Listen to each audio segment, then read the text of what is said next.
Hello, good morning. ഈ ചരങ്ങേന് മഴ ആയിട്ട് ചരങ്ങൊക്കെ പോയി. ഇനിയുള്ള ബാക്കിയുള്ള ഒന്നിതാണ്. ആ വള്ളിയൊക്കെ ആകെ കഴിഞ്ഞു. പടവല വള്ളി ഉണ്ട് കേട്ടോ അവിടെ.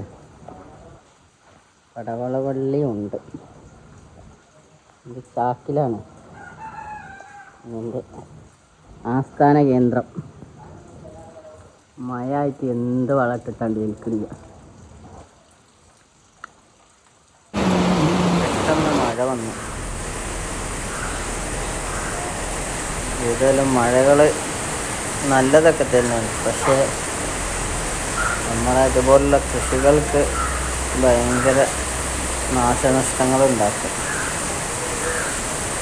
ഏതായാലും മഴ പെയ്യട്ടെ, കൃഷി നമുക്ക് ഇനി ഉണ്ടാക്കാം.